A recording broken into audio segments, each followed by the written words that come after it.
I mean, certainly 2,000 years ago, you can look at Seneca, who was a Roman Stoic philosopher who lived in the 1st century CE. He was fascinated by his own anger and desperate to kind of control it. And he wrote, well, he didn't write Why We Snap, but he did write a whole treatise of anger, De Ira, and it was all about trying to understand. So a similar impulse, trying to understand exactly the mechanisms through which he was going to get angry in order to then to be able to recognise them, so that when he did feel these first stirrings or these first jolts, I think he called them, of anger, he would be able to kind of stamp it out and make sure that he didn't get angry, because for him the goal of life was, was to maintain a kind of equilibrium, to not get sort of overthrown by one's emotions, and to instead be able to sort of have a more rational relationship with people around him. And that's what he saw to be a much better way of living your life. And maybe he's right, maybe he's wrong, I don't know. People have argued about Stoicism for a very long time.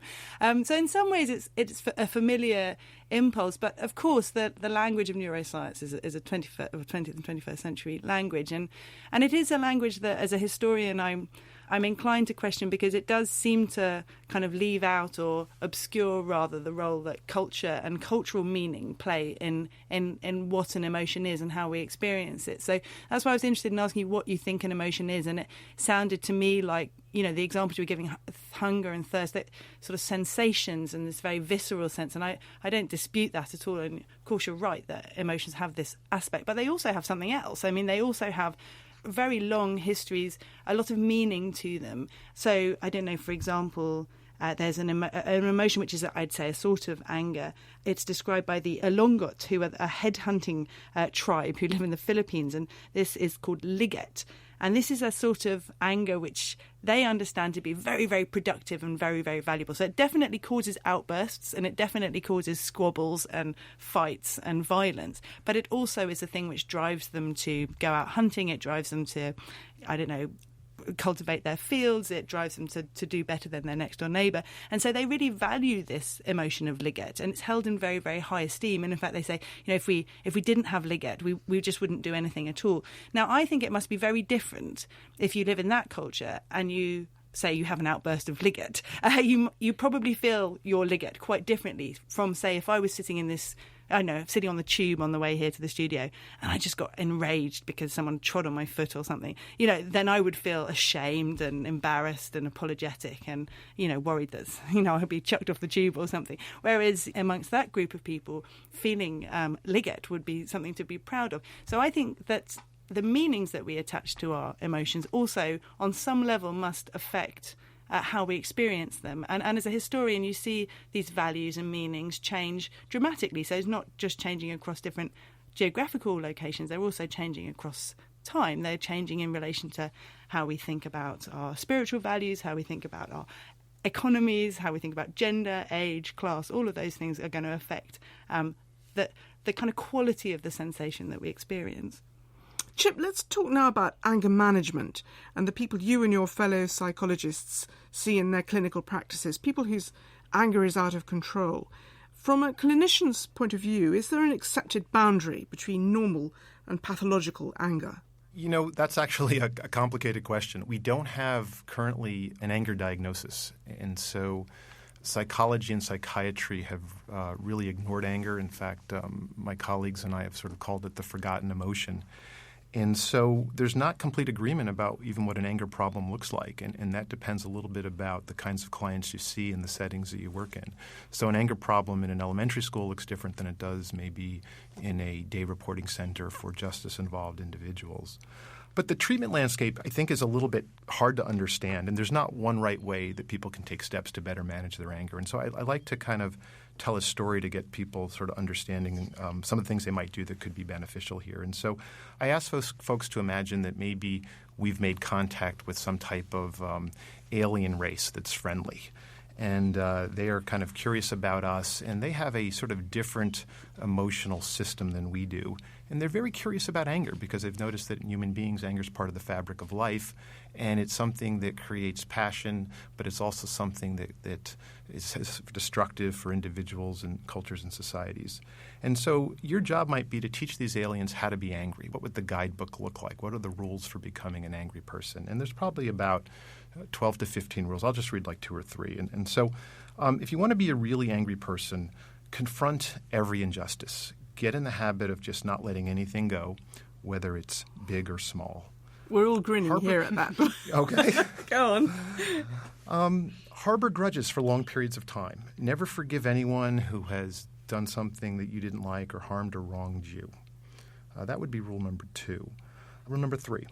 Practice using your anger to get compliance from others. So repeatedly criticize, make nasty remarks, use aggressive and intimidating behaviors to get other people to comply with your demands. And so sort of what you practice becomes kind of your repertoire of behavior. And we'll just add one more here. Insist that other people agree with your opinions and views. Relentlessly argue with them until they see things your way. And so if you understand the rules and the patterns that go along with problematic anger, we take steps in treatment to kind of figure out what these patterns are with individuals and help them take steps to think differently and behave differently, and most importantly, to kind of practice new reactions in response to their triggers. I do think the biggest clinical challenge on the table is in some ways the one that Doug is connecting to, and that's those quick, kind of automatic, that seem hardwired reactions that people have. And those are sometimes the toughest ones to change. The ones that are more deliberative, where people sort of think about their lives and their perspectives and their relationships, those often can be modified, I think, a little bit in a more simple way. But those quick reactions, I think, are ones that we're finding challenging. And that's interesting, isn't it? Because what Doug was telling us is that this is about what's going on in the subconscious, below the level of the conscious mind. And therefore, if you tell stories like your alien culture, which actually require you to think conceptually and rationally and then apply that to your own behaviour, you could see how maybe that wouldn't work so well if you're dealing with something which is all in the dark recesses, which you're not even aware of. Right, but even to trigger the neural circuitry, there often has to be the perception of threat. And so the threat perception system for many people is too sensitive. And so you have people that walk around seeing neutral or just mildly negative things as being more maliciously targeted at them than they really are. And so part of where we intervene is at the sort of threat perception level. How are people sort of seeing the different challenges and things in their lives? On a practical level, the patients who come to see you, does it make a huge difference whether they voluntarily come because they want help with their anger problem, or whether they're told to come by a criminal justice system who says you need some treatment here, but maybe they're not that keen? Oh, that's exactly the big issue. So folks who have anger problems are not like people that have problems with anxiety and depression. So I think that people who suffer with anxiety and depression often want to make changes in their lives. They don't like the way things are happening. But when people come in angry, they often feel like they've been transgressed upon, that it's everyone else that's sort of causing the problem for them. People don't typically walk into anger treatment voluntarily. Some do, but the vast majority are coerced into treatment by family members, friends, employers, and sometimes the criminal justice system. So one of the first obstacles in treatment is to sort of engage and connect with people and get them to kind of increase their awareness of the costs of their own anger reactions and to develop some motivation for change.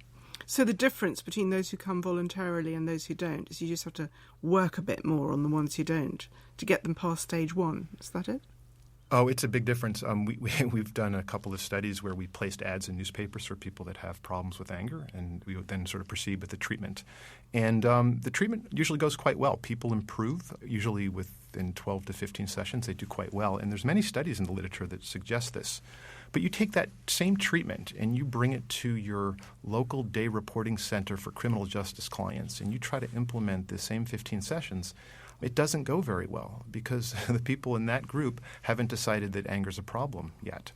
And motivation is a critical issue for helping people to get a handle on their anger reactions. So how do you motivate those people who come to you from the criminal justice system? Well, I think that you do a couple of things. We like what's called the motivational interviewing approach, where instead of coming out of the blocks telling people they're making mistakes and they have to change, to instead show up as a good listener, to try to understand their perspective, to take the time to kind of understand why they're getting angry in the context that it's happening, but then also to elicit their own reasons and motivations for why change might be helpful to their relationships, their careers, their physical health. And so it's very much about eliciting from the other person what they truly value, what they want their lives to look like. And